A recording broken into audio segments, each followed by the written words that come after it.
Welcome back to the channel. This is episode 2 of the hatch where we're jumping right into it. I bought a lot of stuff for the car. A lot of stuff came with the car. Honey, if you're watching, everything came with the car except for the small thing over here. And let's get into refreshing this hatch and making it feel more like my own. And let me show you what I got for the car.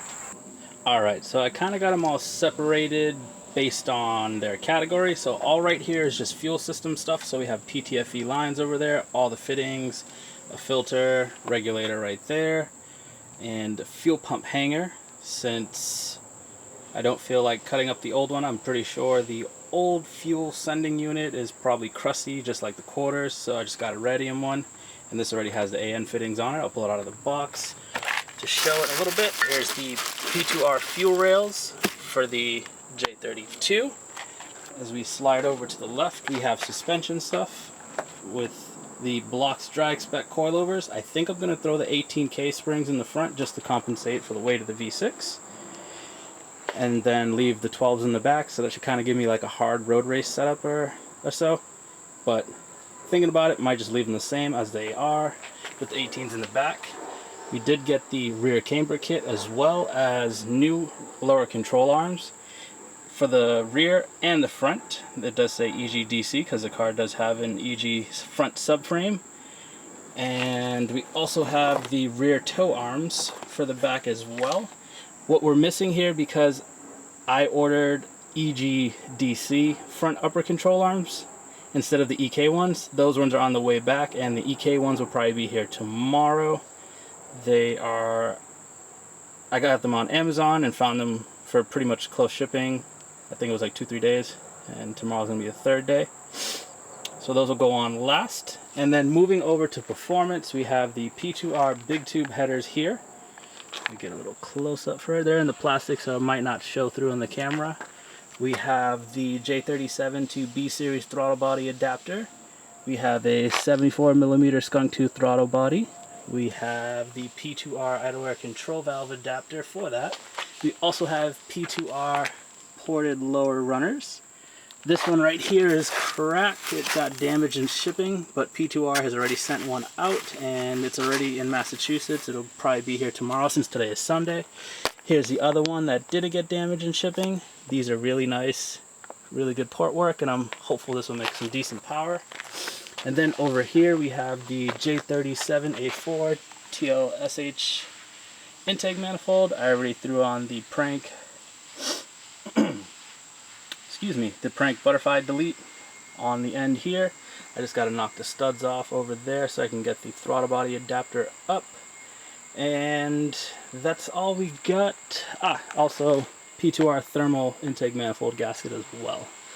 So that's all we got for the hatch to get thrown in there, kind of make it a little of my own, make some changes. I am happy to redo the fuel system because this is all still kind of like stock rubber hoses using stock fittings, regulators and stuff like that, and I want to get something a little nicer, get rid of some of this crap in the engine bay. I mean, that's not even mounted, as you can see. Take this off and route that nicely. That'll come up in there, made up with they were either 1150 or 1050 cc injectors. I'll have to check the note with all the parts that the car came with. And as we see here in the front that I didn't mention, we have some radius arms. This is for an Explicit speed performance traction bar. The bar is already partially on. Let me see, is that focus? Yep, right there, you can see it. I already got it mounted. The radius arms are just going to do once I do the lower control arms, so I just decided to just hang the bar just so I had a solid jack point in the front so I can lift it up side to side. So let me put it on the tripod and start cracking open some boxes and get going on the parts installs. Thought this was a cool little before shot before everything goes in on the car. Got the suspension set up kind of where it's going to go. And this is where I tell you guys I'm not doing this all at once. I am just doing the bare minimum so I can tune. So that means coilovers are going on, rear lower control arms are going on because this has already aftermarket control arms, so I'm assuming those bolts are going to come out without any fight. Famous last words. Rear camber kit is a maybe. Toe arms are staying until I get rear disc trailing arms. or I do the fast brakes trailing arm disc conversion kit. And what else? The front lower control arms aren't going on until I get my roll center adjusters for the front and the upper camber kit from Skunk 2, because it doesn't make sense to put the new ball joint on. I get a set of Integra knuckles, gotta pull that apart all over again, so I'm just gonna hold off on that. I am gonna bleed the brakes because the previous owners did do stainless steel braided lines for everything, and I don't think it got bled, so I'm gonna do that because the pedal kind of goes all the way to the floor. It's not. So intake manifold's going on, but probably not on this episode. We'll probably go on the next one when the lower runner comes in. Header, I'll try to get in on this one, and fuel system will be its entire own thing because we're doing an entire fuel system, and I want to show like start to finish. These come off very easy. It's just the two 14s here, the 114 pinch on the fork, and then the 17 through the fork on the lower control arm. The impact is on kill, but I'm gonna take it easy. This one.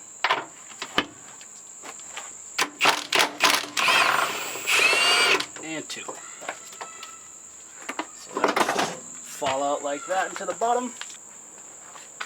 And then you kind of just like wrestle it out of the way. Up and over the tie rod. And that's one crusty coilover setup. Gross. So there's what I was talking about, how the coilover that just came off of the car on the left hand side is probably about 10-15-year-old technology compared to the one right next to it, the Blox drag spec coilover. So that should put some literal spring in her step and freshen things up in the front. So let me get that measured and adjusted and thrown on the car. It's like, I half figured this would happen. Of course, it came with EFDA forks, and they don't fit on here. As you can see how like they do there. But I do happen to have a set of EK forks at my parents' house, so I'm just going to continue. I'm going to throw this on, just screw it in so it's hung in place, pick up the front forks, and finish up the front. I am going to do the backs before I take off, so I'm going to start doing that now. Let's get moving. Same way, wiggle it in over the tie rod, under the control arm. Straight up. Got some new bolts.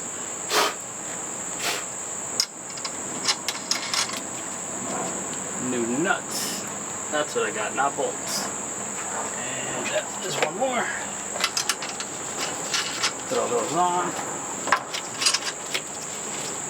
And we'll call the front done for now. Break out all the extensions for this.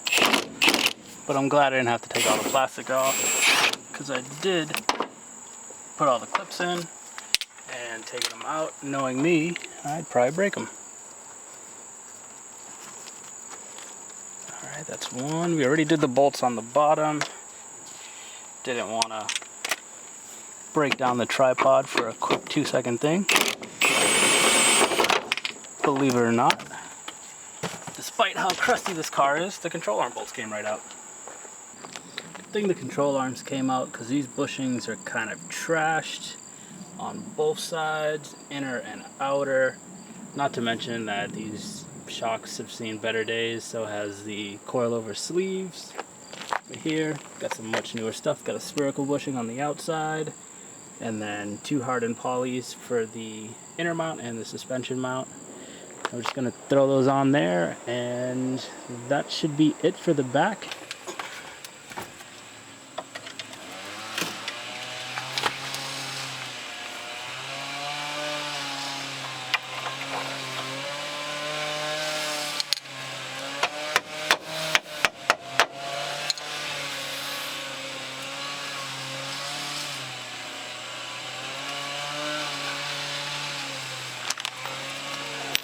Everything's a hammer if you try hard enough.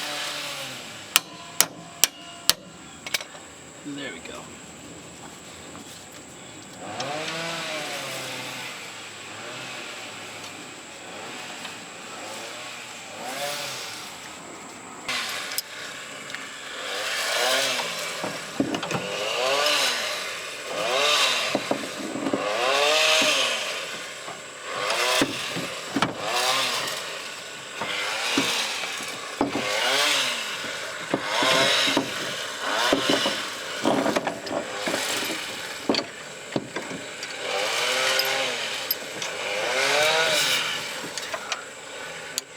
like this. All right.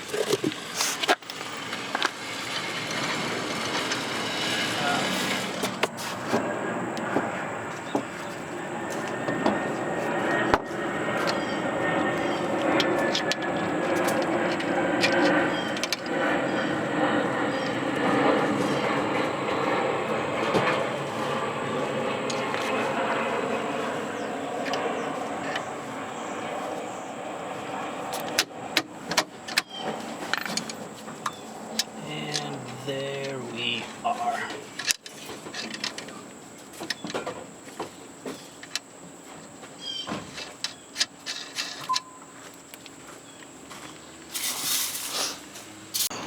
Alright, I don't have my small tripod to fit in here, but just to show you what we're doing, taking the rod, the radius rod, going from here to this bolt right here on the lower control arm. So I'm going to do that real quick and show you what it looks like assembled.